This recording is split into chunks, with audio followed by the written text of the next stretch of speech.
Nous allons nous incliner dans la prière. Tu vas demander à Dieu de te parler. Tu vas demander au Saint-Esprit de se manifester au milieu de nous.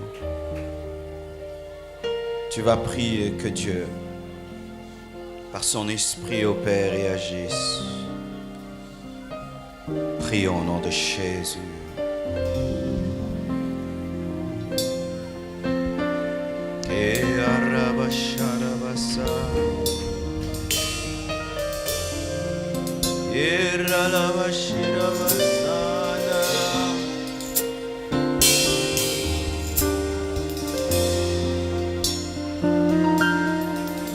Napesi nyonso na yo nabonzi nyonso na yo nabombi eloko te nabombi eloko te nabombi eloko te nabombi eloko te nga napesi nyonso nabonzi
Que serait mon histoire si on m'enlevait Jésus? Que serait mon histoire si on m'enlevait Jésus? Si c'était à refaire, si c'était à refaire, moi je choisirais Jésus. Si c'était à refaire,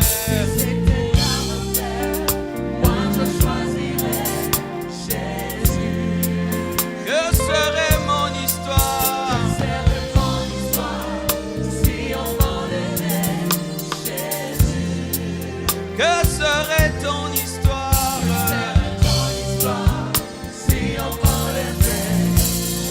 Jésus?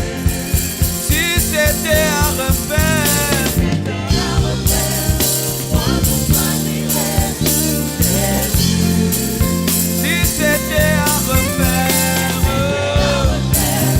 moi je choisirais Jésus. Que serait ton histoire?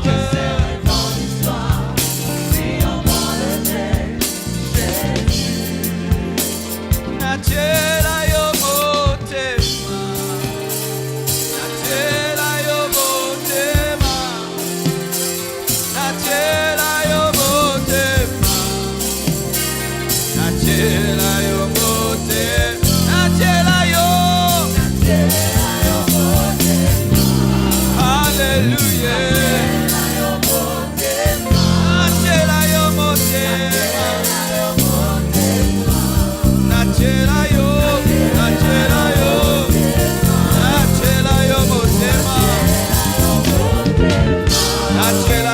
motema. Achela yo motema. Achela yo motema. Achela yo motema.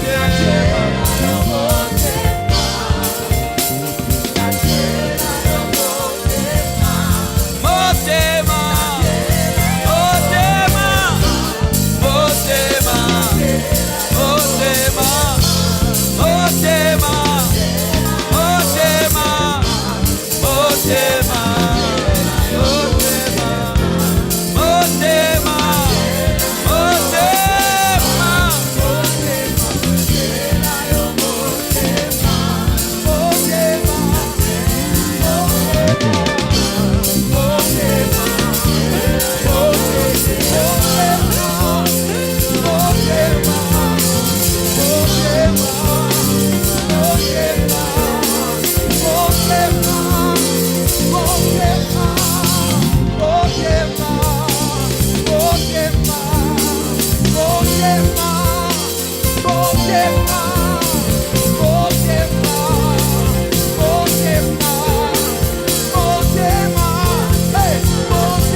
Saint-Esprit, je te prie de remplir ce lieu. Saint-Esprit, je te prie de remplir ce lieu. Saint-Esprit, je te prie de saturer ce lieu. Saint-Esprit, je te prie de confondre toute puissance de ténèbres, toute opposition maléfique. Glorifie Jésus. Levons nos mains. Je vous prie de me traiter comme un serviteur de Dieu, pas comme une star. Je vous prie de me traiter comme un vase et pas comme un homme extraordinaire.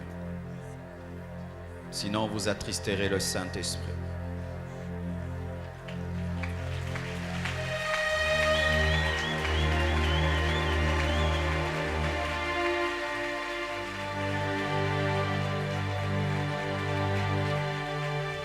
Je suis conscient, Saint-Esprit, qu'aucun homme ne peut être sauvé ce soir sans ton action. Je suis conscient que ce message ne peut le libérer sans ton action. Je te prie de remplir cette parole de vie. Croise ce ton qui pense être venu en ce lieu par sa propre volonté. Croise cette fille qui pense être venue ici parce qu'elle a été invitée. Je demande des bouleversements. Je demande une révolution spirituelle. Je demande un réveil.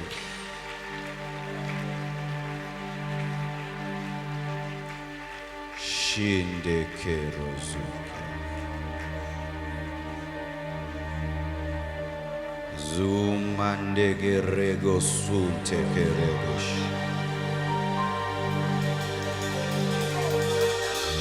Imada jende rego zunde reboso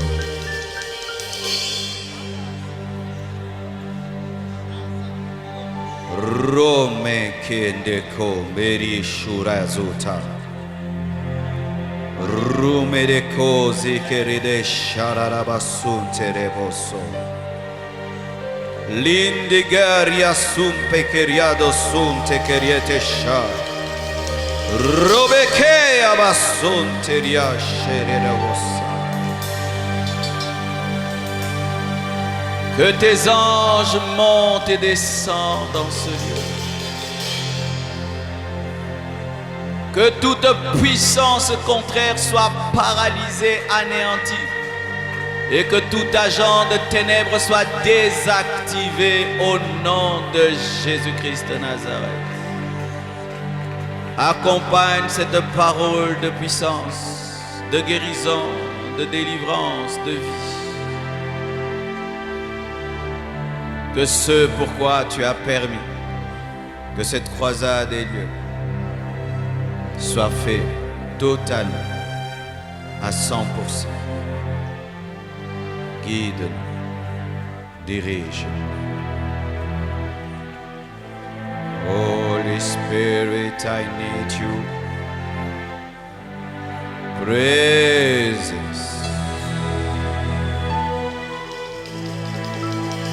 Praise.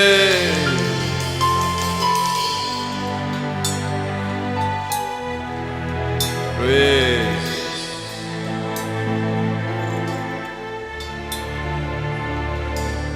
Que tous ces hommes aient conscience de toi. Qu'ils aient tous conscience de toi, Jésus. Qu'ils aient tous conscience de toi, Jésus. Jésus, qu'ils aient tous conscience de toi, Jésus. Que chaque homme, chaque femme en ce lieu ait conscience de toi, Jésus.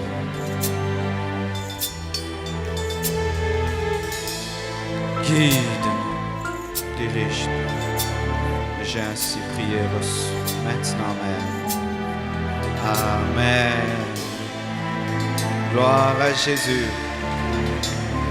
Alléluia. Asseyez-vous, s'il vous plaît. Je bénis Dieu pour ce thème. C'est très rare qu'on m'invite prêcher pour parler du péché. Je crois que vraiment c'est une rareté d'être invité pour s'entretenir au sujet du péché. Nous sommes dans Jean 5, du 1er verset au 14e verset. Nous allons nous tenir debout afin d'honorer la parole de Dieu. Le thème qui m'a été donné, c'est « Va et ne pêche plus ». Et cette parole a été adressée tout d'abord à un paralytique, dans Jean 5, verset 1 jusqu'au verset 14. La Bible dit ceci. « Après cela, il y eut une fête des Juifs, et Jésus monta à Jérusalem. Or, à Jérusalem, près de la porte des brebis, il y avait une piscine qui s'appelle en hébreu Bethesda, et qui a 5 portiques. Sous ces portiques étaient couchés un grand nombre des malades, des aveugles, des boiteux, des paralytiques, qui attendaient le mouvement de l'eau, car un ange descendait de temps en temps dans la piscine et agitait l'eau. Et celui qui descendait le premier après que l'eau avait été agitée était guéri, quelle que fût sa maladie. Là se trouvait un homme malade depuis 38 ans. Jésus l'ayant vu coucher et sachant qu'il était malade depuis longtemps, lui dit « Veux-tu être guéri ?» Le malade lui répondit « Seigneur, je n'ai personne pour me jeter dans la piscine quand l'eau est agitée et pendant que j'y vais, un autre descend avant moi. Lève-toi, lui dit Jésus, prends ton lit et marche. » Aussitôt cet homme fut guéri. Il prit son lit et marcha. C'était un jour de sabbat. Les Juifs dirent donc à celui qui avait été guéri « C'est le sabbat, il ne t'est pas permis d'emporter ton lit. » Il leur répondit « Celui qui m'a guéri m'a dit, prends ton lit et marche. » Ils lui demandèrent « Qui est l'homme qui t'a dit, prends ton lit et marche ?» Mais celui qui avait été guéri ne savait pas qui c'était, car Jésus avait disparu dans la foule qui était en ce lieu. Depuis, Jésus le trouva dans le temple et lui dit « Voici, tu as été guéri, ne pêche plus de peur qu'il t'arrive quelque chose de pire. » Va, ne pêche plus, de peur qu'il t'arrive quelque chose de pire. Et il a dit la même parole à une femme qui était tombée dans l'adultère, dans Jean 8, du 1er verset au 10e. La Bible dit ceci, Jean 8, 1 à 10. Jésus se rendit à la montagne des Oliviers, mais dès le matin, il alla de nouveau dans le temple, et tout le peuple vint à lui. S'étant assis, il les enseignait. Alors les disciples et les pharisiens amenèrent une femme surprise en adultère, et la plaçant au milieu du peuple, ils dirent à Jésus, « Maître, cette femme a été surprise en flagrant délit d'adultère. Moïse dans la loi nous a ordonné de lapider de telles femmes. Toi donc, que dis-tu » Il disait cela pour l'éprouver afin de pouvoir l'accuser. Mais Jésus s'étant baissé, écrivait avec les doigts sur la terre. Comme il continua à l'interroger, il se releva et leur dit, « Que celui de vous qui est sans péché jette le premier la pierre contre elle. » Et s'étant de nouveau baissé, il écrivait sur la terre. Quand ils entendirent cela, accusés par leur conscience, ils se retirèrent un à un, depuis le plus âgé jusqu'au dernier, et Jésus resta seul avec la femme qui était là au milieu. Alors s'étant révélé, et ne voyant plus que la femme, Jésus lui dit, « Femme, où sont ceux qui t'accusaient? Personne ne t'a-t-il condamné ?» Elle répondit, « Non, Seigneur. » Et Jésus lui dit, « Je ne te condamne pas non plus, va et ne pêche plus. » Jésus leur parla de nouveau et dit, « Je suis la lumière du monde. Celui qui me suit ne marchera pas dans les ténèbres, mais il aura la lumière de la vie. » Amen. Nous terminons avec ce passage. Matthieu 12, versets 43-45. Matthieu 12, 43-45. Lorsque l'esprit impur est sorti d'un homme, il va par des lieux arides, cherchant du repos et n'en trouvant point. Alors il dit, je retournerai dans ma maison d'où je suis sorti. Et quand il arrive, il la trouve vide, balayée et ornée.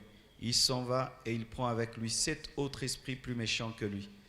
Il entre dans la maison, s'y établissent, et la dernière condition de cet homme est pire que la première. Il en sera de même pour cette génération méchante. Asseyez-vous, s'il vous plaît.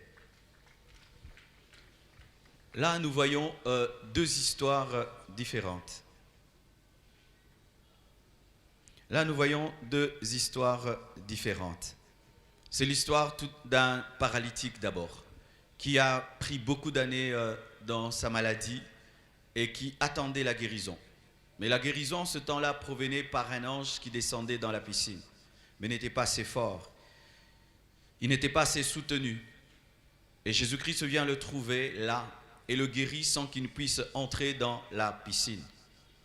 Cet homme, quelque temps après, rencontre Jésus-Christ et Jésus-Christ lui dit, « Va et ne pêche plus, de peur que ta condition ne soit pire. » Sa condition, c'était une maladie. Sa condition, c'était une paralysie.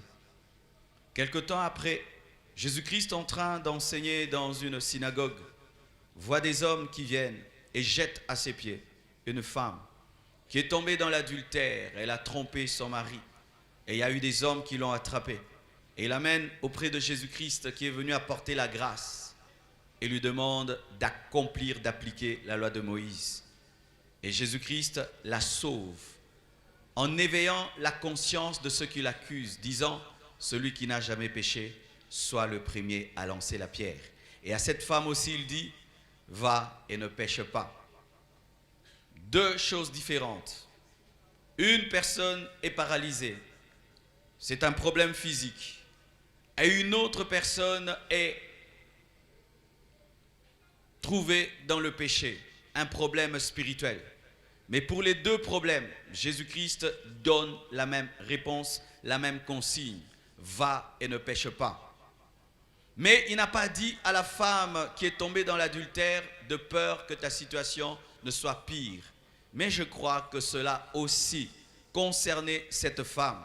Car il y a un principe spirituel qu'il donne dans Matthieu parlant des démons, disant que si un esprit impur quitte un corps, qu'est-ce qu'il fait? Il revient et il regarde, il visite cette maison dans laquelle il était, cet homme dans lequel il était. Et s'il trouve que cette personne est vide, ce démon n'entre pas, va chercher des esprits plus forts que lui. 7, et ils vont entrer dans cette maison, dans cette personne, et sa condition sera pire. Donc Jésus-Christ avait dit à cet homme, va et ne pêche pas, de peur que le démon de la paralysie qui était en toi, causé par le péché, n'aille chercher des esprits de paralysie encore plus forts et que ta condition soit pire.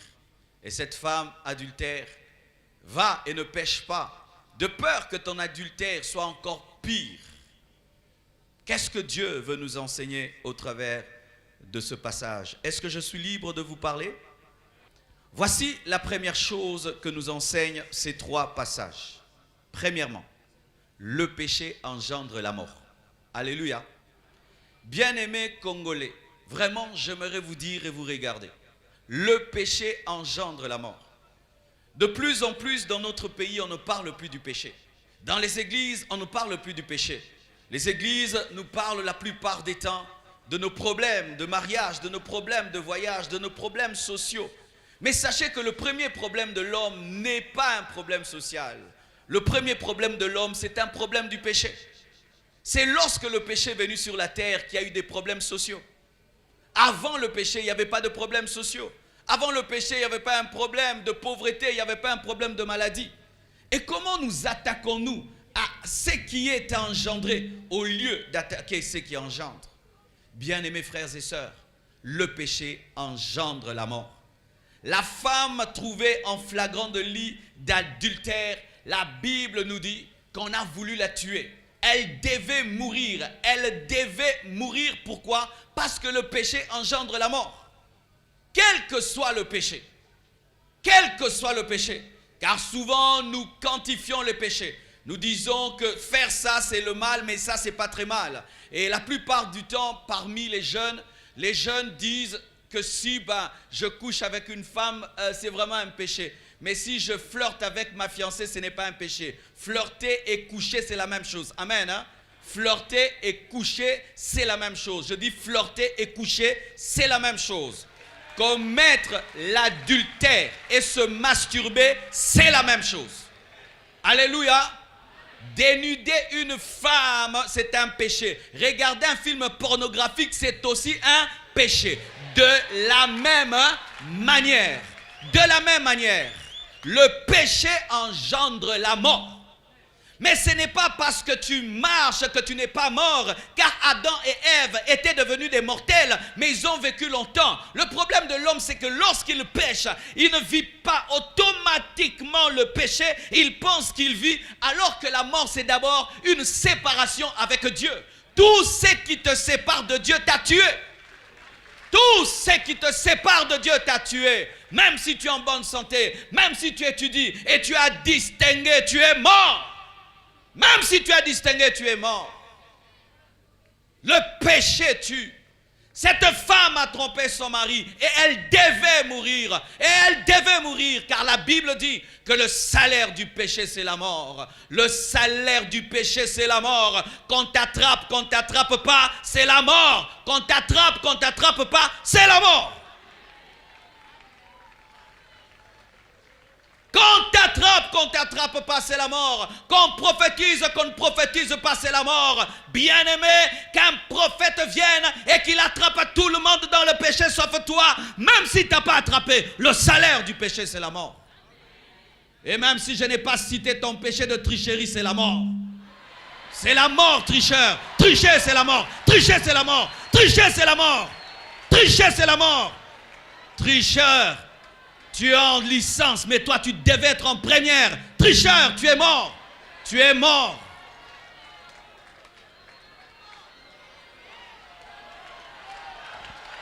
Le péché engendre la mort. La femme commet l'adultère et on exige la mort. Deuxièmement, le péché engendre la maladie. Jésus-Christ dit à cet homme qui était paralysé et qui vient d'être guéri, il dit, va, ne pêche pas. Oh, il fallait lui dire, va et évite les microbes. Il devait lui dire, va et lave-toi les mains. Veille sur ton hygiène alimentaire de peur que tu ne tombes malade. Mais il lui dit quoi? Va et ne pêche pas de peur que tu sois paralysé comme avant. Pourquoi? Sa maladie ne provenait pas des bactéries ni des microbes, mais provenait du péché. Oui, bien aimé, tu peux pécher, tu deviens paralytique. Tu peux pécher, tu deviens aveugle. Tu pêches, tu deviens sourd. Tu pêches, tu deviens impuissant. Tu pêches, tu deviens stérile. Combien de cas de stérilité aujourd'hui dans les églises? Beaucoup de cas de stérilité dans les églises causés par le péché. Et vous allez là-bas, on vous enlève des myomes, des fibromes, on vous enlève, mais vous n'enlevez pas le péché. Où est le chirurgien qui enlève le péché? Où est le chirurgien qui enlève le péché? Oh myome, j'ai un myome, c'est pourquoi je n'enfante pas, j'ai un kyste. Mais tu ne dis pas aussi que tu es impudique. Tu ne dis pas que tu es impudique. C'est pourquoi tu ne sais pas donner des enfants à ta femme ou donner des enfants à ton mari. Ça, on ne dit pas. Cette personne était paralysée. Mais Jésus lui dit, ne pêche pas de peur que tu sois paralysé. Pourquoi? La maladie peut provenir du péché.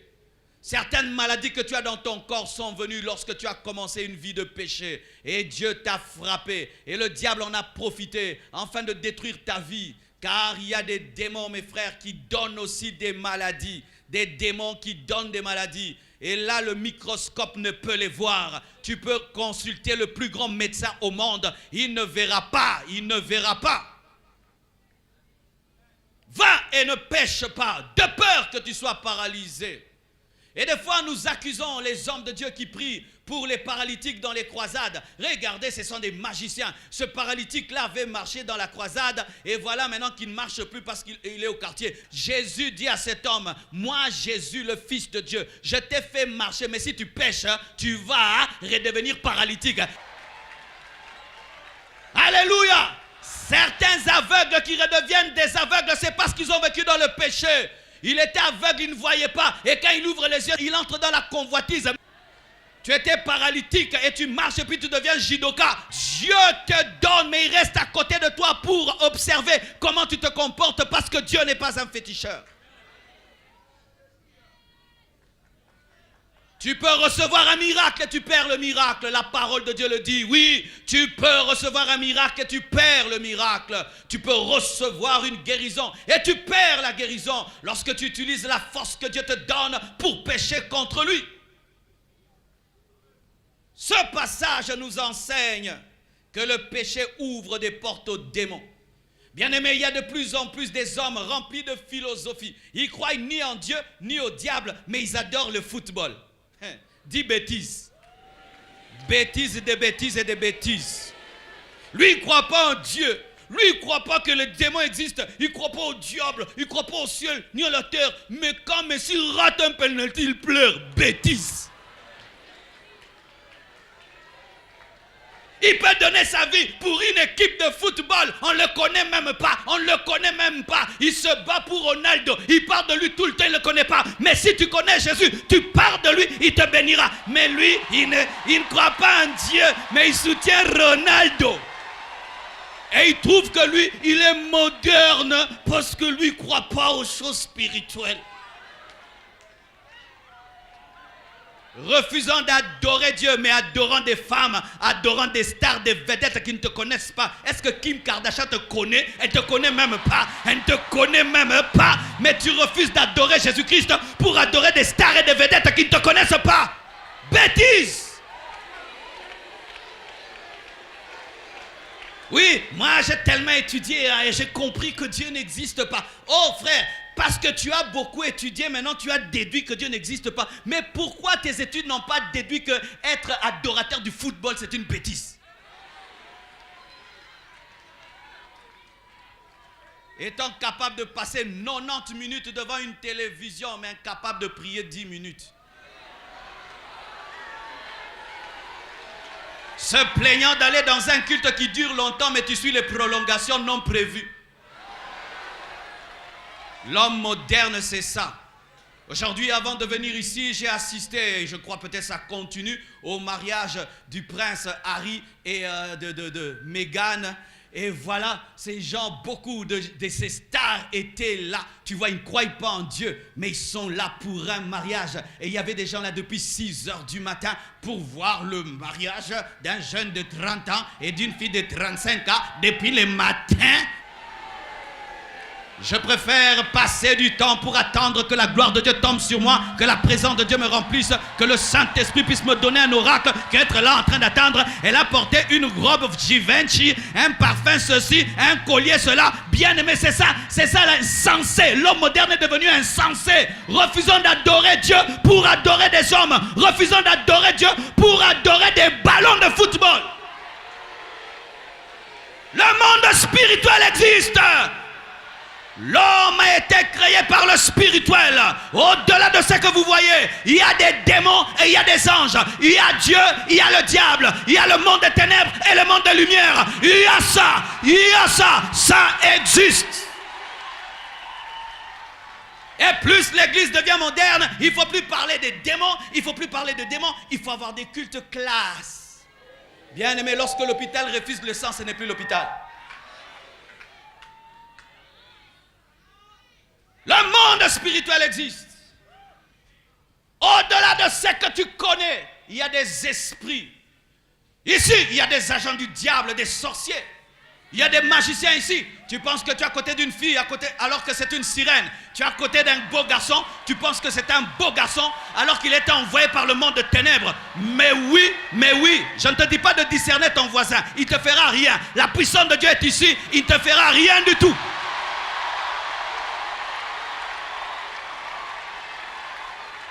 Mais Jésus, qui devait être le prédicateur le plus équilibré du monde, parle. Il dit qu'un démon peut sortir et revenir.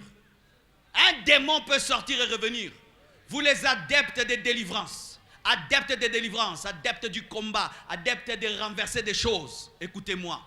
Bien-aimés, c'est bien de renverser les autels et chasser les démons, mais c'est mieux de garder la sainteté.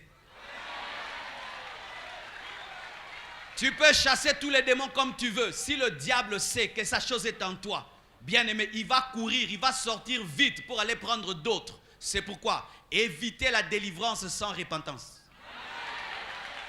Évitez de vider la maison. Si vous n'aurez personne dedans, il y aura des toiles d'araignée. Donne-moi la main que je te parle. Si tu vides une maison et la maison reste inhabitée, il y aura des cafards, il y aura des choses. Pourquoi? La présence humaine chasse certains animaux. Et lorsque vous voulez être délivré, mais vous ne voulez pas remplir vos vies, vous le faites en vain. Vous vous détruisez davantage. Faire une délivrance sans décider de recevoir Christ, c'est te détruire. Pourquoi? Il y avait un démon. Il va partir, il prend 7 démons. Tu as maintenant combien? 8 démons. Oh, je vais au combat. Oui, faites le combat, mais dans la sainteté. Alléluia. Faites le combat, mais dans la pureté. Moi aussi, je fais le combat. Je suis un combattant. Mais d'abord, c'est que je sais, il faut demeurer dans la sainteté, car Dieu triomphe dans la sainteté. Si tu chasses les démons, mais tu retombes dans le péché qui les a attirés, bien-aimés, ils reviendront plus nombreux. C'est pourquoi certains ici pensent que les églises ont détruit leur vie. Depuis que je vais prier, j'ai détruit ma vie est détruite. Non, c'est parce que tu pries sans respecter les principes. Tu aimes beaucoup parler à Dieu, mais tu n'aimes pas faire ce que Dieu t'a dit. Oui, l'église du Congo, nous aimons parler à Dieu, mais quand Dieu parle, on n'écoute pas. Nous voulons le prier à notre manière, selon notre doctrine. Une doctrine dans laquelle Dieu n'a que des oreilles pour entendre, il n'a pas une bouche pour parler. Tu chasses les démons, mais il t'a dit d'abandonner le mari d'autrui. Non, toi tu ne veux pas abandonner le mari d'autrui, tu veux seulement chasser les démons. Non, abandonne le mari d'autrui. Comment tu peux être une deuxième femme, tu es en train de prier pour que Dieu te donne le mari d'autrui? Tu es un grand tricheur, mais tu pries que Dieu te donne l'intelligence. Est-ce que ça a du sens? Tu veux être libéré de la magie de l'occultisme, alors que toi-même, tu aimes l'occultisme dans ton cœur.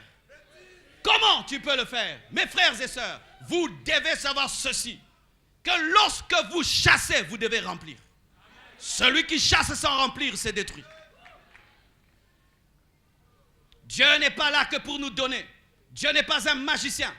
Lorsque tu vas chercher un féticheur, il te pose la question, que veux-tu? Et puis il te donne, il n'a que faire de ce que tu deviendras.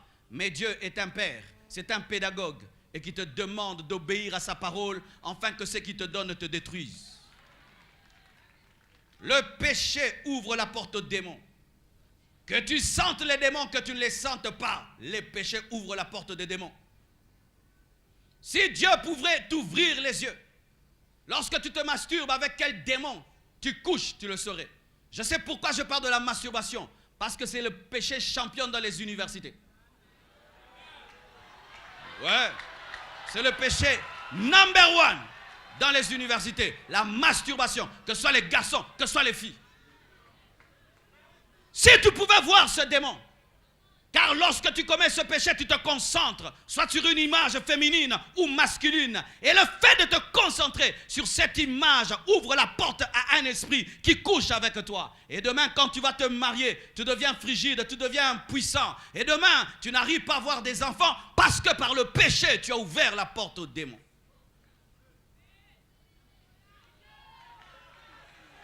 Le péché amène la honte et le scandale. Cette femme qui est tombée dans l'adultère, lorsqu'elle est tombée, qu'est-ce qu'on a fait? On la prend et on la jette devant Jésus. Quel scandale! Imaginez, en plein culte, je suis en train de prêcher là, et on prend une maman, on la jette ici et on dit qu'elle a trompé son mari. Elle a des frères, elle a des sœurs, elle a des relations, elle a des enfants. Quelle honte! Le péché amène la honte. Le péché amène le scandale. Bien-aimé, si jusque-là le péché n'a pas encore amené le scandale dans ta vie, il finira par l'amener.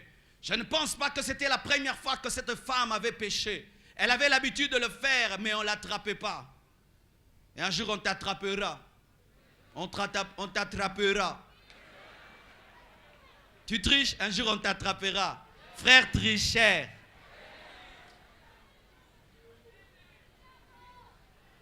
Vous qui péchez en vous cachant. Vous regardez à gauche, vous regardez à droite, devant, derrière. Pourquoi vous ne regardez jamais vers le ciel? Vous regardez à gauche, devant, regardez aussi au ciel. Il y a l'œil de Dieu qui te voit. L'œil de Dieu te voit. Lorsque David est tombé dans l'adultère, il a regardé à gauche, personne, devant personne, au nord personne. Mais il y avait l'œil de l'esprit. Nathan pouvait le voir en train de prendre la femme d'autrui. La honte. Ton père qui est respecté, tu vas l'humilier en attrapant une grossesse, ma soeur. Ton père qui est honoré dans votre famille, tu vas l'humilier en engrossant une fille du quartier. Tu es respecté ici, serviteur de Dieu. Un jour, tu vas engrosser une sœur et tu seras humilié. Un scandale. Un scandale. Le péché amène la honte. Le péché amène le scandale. Cette femme jetée devant tout le monde. Je ne sais pas si son mari a repris cette femme. Je ne pense pas. Peut-être qu'il était même parmi ces hommes. Le péché donne la force à nos ennemis. Ils avaient des pierres contre cette femme. Elle doit mourir. Et je suis sûr que parmi eux, personne ne l'aimait vraiment. Tu as des ennemis, n'est-ce pas? Sur cette terre, il y a des hommes qui ne nous aiment pas. J'ai des ennemis. J'ai des hommes qui désirent ma chute, ma déchéance. Ils prient, ils attendent cela. Et quand je pêche, je leur donne des armes.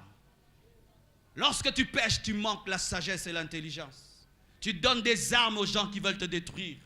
Car si vous ne savez pas, mes frères et sœurs, sur cette terre, il y a peu d'hommes qui nous aiment vraiment. Et toi-même, tu prends les armes, tu donnes aux gens. Tu armes tes ennemis. Tu dis que tu as des jaloux, mais tes jaloux là, tu leur donnes des armes quand tu vis dans le péché. Ces agents de ténèbres qui rôdent autour de ta vie pour te détruire, sorciers, magiciens, attendent le péché pour te détruire. Une fois, je suis venu dans cette université il y a très très longtemps et j'ai prêché. Une jeune fille m'a suivi, elle était dans la sorcellerie. Sorcière depuis l'âge de 12 ans. Son oncle qui lui a donné la sorcellerie est mort. Et cette fille est venue confesser. Et tu sais comment elle a envoûté les autres filles dans cette université? Par la poudre. Lorsqu'elle a très très chaud, elle voit toutes les autres aussi avoir chaud, elle sort sa poudre envoûtée. Elle commence à se poudrer le visage. Et comme les filles ne ratent jamais la poudre, donne-moi un peu, donne-moi un peu. Et quand les autres commencent à se mettre ce fard ou cette poudre, elle en profite pour leur donner des masques de vieillesse, détruire leur vie. Elle-même, dans cette université, l'a fait. Mais si c'était une chrétienne qui vit dans la sainteté, cette poudre demeure que de la poudre et ne te fera rien du tout. Mais quand tu vis dans le péché, cette poudre ne sera plus une poudre, ce sera un masque de vieillesse, un masque de vieillesse. Le péché donne des armes à tes ennemis. Et tu en as, mon frère. Certains, tu ne les connais pas, mais tu ne sais pas dans quelle avenue tu vis et que peut-être tes prières dérangent quelqu'un et il a décidé de te détruire. Tu ne sais ce que tu fais. Et lorsque vous êtes ici, vous chantez, vous dansez. Est-ce que vous imaginez la colère que vous donnez au monde des ténèbres? C'est ça le problème des chrétiens des fois. Nous faisons des choses et nous oublions. Et toi qui n'es pas chrétien et qui te plaît même au péché et tu dis votre famille, il y a la sorcellerie dans ma famille. Mon frère, tant que tu restes un pécheur, tu demeures un péché. Tes ennemis ont des armes, des pierres contre toi. Le péché ne peut être vaincu par la loi. Alléluia. C'est pourquoi si je continue mon message comme ça, je n'ai pas bien prêché. Ces hommes ont amené des pierres afin de tuer l'adultère dans la femme adultère. C'était une mauvaise frappe. C'est comme certaines frappes dans des guerres où on envoie une bombe contre le militaire et on tue et les militaires et les civils. Mais Dieu fait des frappes chirurgicales. Dieu, quand il veut lancer sa bombe, il sépare le pécheur du péché. Mais eux voulaient tuer et le péché et le pécheur. Mais Jésus-Christ a séparé le péché du pécheur. Oh, acclamons Jésus. Jésus sépare l'adultère et la femme qui est tombée dans l'adultère. Mais la loi mélange la femme qui est tombée dans l'adultère et l'adultère. C'est pourquoi la loi ne peut changer l'homme. Je peux gueuler sur toi et gueuler sur toi, tu ne changeras jamais. Mais ce n'est que la grâce, ce n'est que l'amour de Dieu qui est capable de libérer le pécheur du péché. Ce n'est que la grâce. Ils avaient la loi et ils voulaient changer cette femme. Ils voulaient la libérer, ils voulaient la délivrer. Mais elle allait mourir adultère.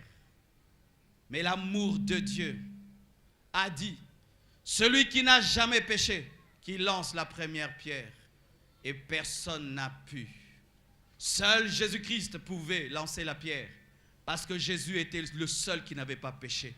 Lui pouvait prendre une pierre et la lapider. Parce qu'il avait le droit, il n'avait jamais péché. Mais celui qui n'avait jamais péché a décidé de mourir à sa place.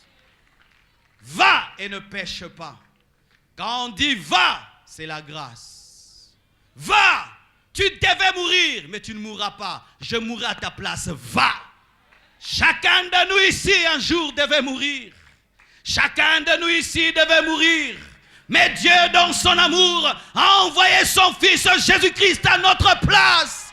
Dieu, dans sa miséricorde, a envoyé son Fils à notre place. Chacun de nous devait être crucifié. Chacun de nous devait finir en enfer. Chacun de nous devait finir dans le feu.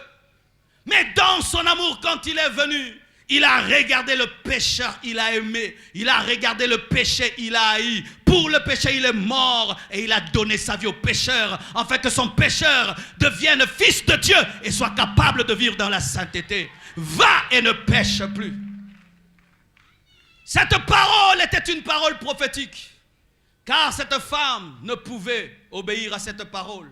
Comment une personne qui n'est pas née de nouveau peut dire qu'elle ne va plus pécher? Jésus-Christ savait qu'il allait mourir pour elle, ressusciter pour elle et lui donner le Saint-Esprit qui donne la nature de ne plus pécher. À vous qui ne voulez plus pécher, je vais vous donner le secret. Le secret, ce n'est pas la discipline. La nature revient toujours au galop. Tu peux dire je ne fais pas pendant 3 mois, tu referas un jour.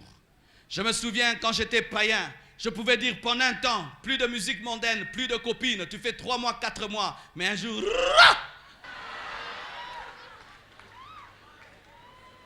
Le bien que tu veux faire, tu n'arrives pas à le faire. Le mal que tu ne veux pas faire, tu n'arrives pas à l'abandonner. Tu es en train de faire quelque chose, mais tu ne l'aimes pas. Mais tu sens une puissance en toi qui te pousse. Tu veux arrêter, mais demain tu es encore en train de faire. Quel est le secret? Le secret de la sanctification n'est pas dans la décision. Le secret de la sanctification est dans la transformation. Et quand je parle de transformation, ce n'est pas que toi tu commences à faire des choses, mais tu reçois Christ qui te donne une nature qui produit la sainteté. Et toi tu l'entretiens. Oh, donne-moi la main, je vais te parler. Je ne suis pas venu te prêcher tes propres œuvres. Je suis venu te prêcher Jésus. S'il vit en toi, il va te donner une nature de sainteté, car Jésus est notre sainteté. Un homme qui se sanctifie par ses efforts, un jour finit par se fatiguer. Mais l'homme qui se sanctifie par la nature ne se fatigue jamais. Est-ce que tu t'es déjà fatigué d'être un homme? Jamais, n'est-ce pas? Tu as la nature de l'homme. Est-ce que tu es déjà fatigué d'être une femme? Jamais. Tu as la nature de la femme. Et lorsque tu te convertis, te donne la nature. Va et ne pêche plus. Veut dire, je mourrai pour toi, je ressusciterai pour que tu ne pêches plus. Car si je te laisse dans cet état, tu pécheras encore. Oui, tu pécheras encore.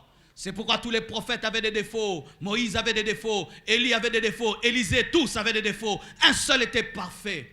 Et il faudrait que le parfait vienne vivre dans ta vie pour te donner la nature de la perfection.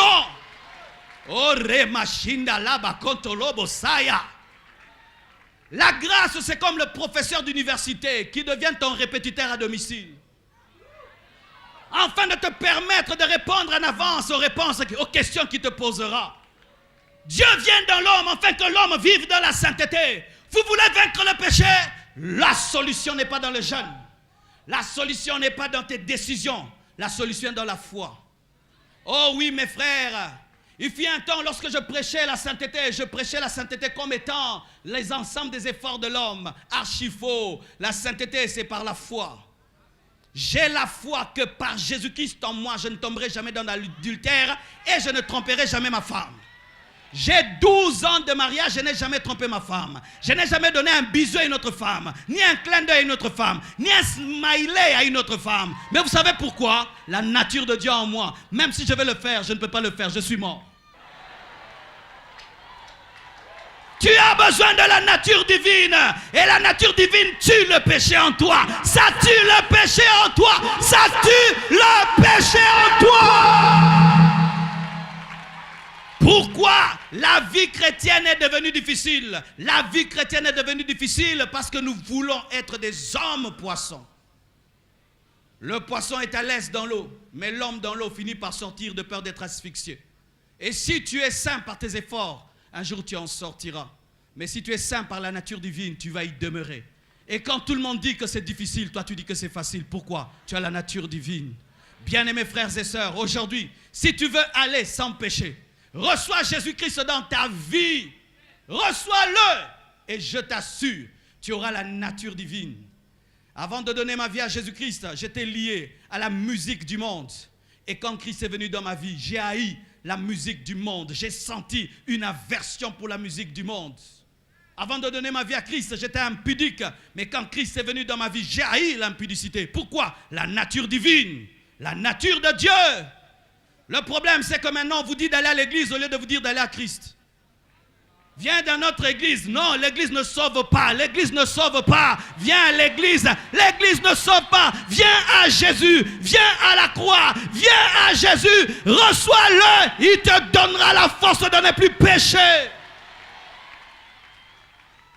Et j'aimerais terminer. J'aimerais parler à certains chrétiens. Mes frères et sœurs, lorsque le démon part, il revient. S'il trouve la maison vide, il revient. Vivez dans la plénitude du Saint-Esprit. Laissez le Saint-Esprit vous remplir. Laissez le Saint-Esprit vous diriger. De moins en moins, nous avons des chrétiens remplis du Saint-Esprit. C'est pourquoi le péché revient dans nos vies. Quelle est la dernière fois que le Saint-Esprit t'a dirigé, mon frère? Quelle est la dernière fois où tu peux vraiment témoigner que le Saint-Esprit t'a dirigé? La plupart des temps, nous pensons que parlant d'autres langues suffit pour dire qu'on est rempli de l'Esprit. Être rempli de l'Esprit, ce n'est pas seulement parler en langue. Être rempli de l'Esprit, c'est être contrôlé par le Saint-Esprit, dirigé par le Saint-Esprit, guidé par le Saint-Esprit, coaché par le Saint-Esprit. Lorsqu'un ballon est rempli, il s'envole facilement parce qu'il est rempli d'air. Et quand tu es rempli de l'Esprit, vivre dans la sainteté devient une chose facile. Lorsque tu es rempli de l'Esprit, tu es comme un pneu qui est rempli d'air. Et un pneu qui est rempli d'air roule plus facilement. Mais quand vous voulez mener une vie chrétienne sans le Saint-Esprit, sans être rempli de l'Esprit, alors la sainteté deviendra difficile. Laissez l'esprit de sainteté vous remplir. Dès le matin, fléchissez vos genoux et demandez la plénitude de l'esprit. Dès le matin, fléchissez vos genoux et demandez au Saint-Esprit de vous guider. Et je t'assure, le péché que tu as abandonné, tu ne retourneras jamais à ce péché. Jamais plus. Pourquoi? Le Saint-Esprit dans ta vie fera l'entretien de la sainteté. Comme on fait l'entretien d'une voiture, d'un moteur, il fera l'entretien de la sainteté. Vivez dans la plénitude du Saint-Esprit. Jésus a dit, vous êtes avantageux que je m'en aille, afin que vienne le Saint-Esprit. Il est impossible de mener la vie chrétienne sans le Saint-Esprit. Il est impossible de servir Dieu dans la consécration sans le Saint-Esprit. Même Pierre n'a pas pu. C'est seulement lorsque le Saint-Esprit est venu qu'il n'est plus retourné à la pêche. Sans le Saint-Esprit, tu vas retourner à la pêche. Tu vas retourner dans tes péchés. Tu vas prendre une bonne décision ici. Mais après, quand tu vas rentrer à la maison, tu vas commettre encore ce péché parce que tu n'es pas rempli de l'Esprit. Jamais un démon ne vient toucher, entrer dans la vie d'un homme rempli de l'Esprit. Le Saint-Esprit n'est pas une puissance, le Saint-Esprit est une personne. Je ne vous parle pas d'une puissance, le Saint-Esprit est une personne capable de parler, capable de guider, de conseiller, capable de s'attrister. Parlez au Saint-Esprit, adorez le Saint-Esprit, laissez-vous guider par le Saint-Esprit, laissez l'Esprit de Dieu vous enseigner sur le Père, vous enseigner sur le Fils, vous révélez la parole, vous guidez dans la prière, vous guidez dans l'adoration, vous révélez les secrets de votre vie, laissez l'Esprit de Dieu. C'est par l'Esprit que tu commences à aimer la vie chrétienne, que tu commences à aimer Jésus et que tous les jours tu as la force de dire non, non, ton nom d'hier est le nom d'aujourd'hui, ton nom d'il y a 10 ans est le nom d'aujourd'hui. Pourquoi? Le Saint-Esprit. Mais quand vos vies chrétiennes, c'est maintenant Facebook, Facebook, WhatsApp, WhatsApp, Facebook, des chrétiens, Facebook, Facebook, Facebook, Facebook. Oui! Tout le temps dans vos téléphones, vos téléphones, vos téléphones. Vous n'avez pas le temps de communier avec le Saint-Esprit. Tout le temps, tout le temps, tout le temps. Écris quelque chose sur Facebook et puis laisse. Fais ta vie. Mais tout le temps, est-ce que tu travailles à Facebook? Mark Zuckerberg te connaît. Des bénévoles sur Facebook. Tout le temps les ordinateurs, tout le temps la télévision, tout le temps la télévision, tout le temps les ordinateurs, tout le temps. Et les chrétiens ne sont plus remplis du Saint-Esprit. Pensez-vous que dans la chambre haute, ils allaient ouvrir WhatsApp? Ils allaient ouvrir Facebook? Mais nous venons au culte avec quoi? Des téléphones. Pendant l'adoration. Pendant le culte, on écrit. On répond à des SMS. On téléphone. Comment vous voulez être rempli du Saint-Esprit? Parce que vous ne le respectez pas. Vous ne le respectez pas. Le Saint-Esprit est Dieu. Dieu en majuscule. C'est pourquoi le péché est revenu dans ta vie. Parce que tu n'es plus rempli du Saint-Esprit. Et tu es étonné que tu commences à retrouver tes anciens péchés que tu avais vaincus quand tu étais un bébé spirituel. Aujourd'hui, tu n'arrives plus à les vaincre. Pourquoi? Quand tu étais un bébé, tu étais rempli. Aujourd'hui, tu es un adulte sans plénitude. Revenez à la plénitude de l'Esprit. Revenez au Saint-Esprit. Il n'y a pas une vie chrétienne sans lui. Vous échouerez et vous échouerez encore. Va et ne pêche plus. Va et ne pêche plus. Et pour terminer, va et ne pêche plus veut dire ceci. Même si Dieu t'aime, ne joue pas avec lui. Dis à ton voisin, même si Dieu t'aime, ne joue pas avec lui. Jésus la pardonne. Mais elle ne lui dit pas, va encore pécher, je serai encore là. Faites attention, vous qui jouez avec la grâce de Dieu. Ne jouez pas avec le sang de Jésus. Ou vous péchez aujourd'hui, vous péchez demain. Dieu est bon, il va me pardonner. C'est la grâce, oui la grâce. Mais la grâce nous enseigne à renoncer aux œuvres mortes.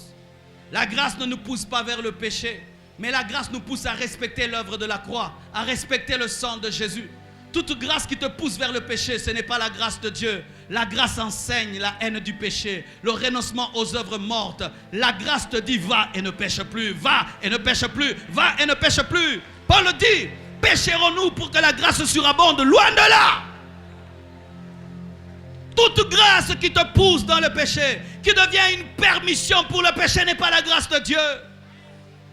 Toute grâce qui te pousse à fouler l'œuvre de la croix n'est pas la grâce de Dieu. La vraie grâce t'amène à considérer que tu es un endetté. Ne jouez pas avec le sang de Jésus. Ne jouez pas avec l'amour de Dieu. Ne jouez pas avec le pardon de Dieu. Et certains même ici pensent qu'ils ont une alliance spéciale avec Dieu. Moïse n'est pas entré, le grand Moïse n'est pas entré. Es-tu plus que Moïse? Va et ne pêche plus. Enfin, de résumer mon message, voici ce que j'aimerais que tu retiennes. Le péché tue et Jésus sauve. Et sans Jésus, tu ne peux vaincre le péché. Et si tu veux le dominer pour toute la vie, tu as besoin du Saint-Esprit. Que Dieu vous bénisse abondamment.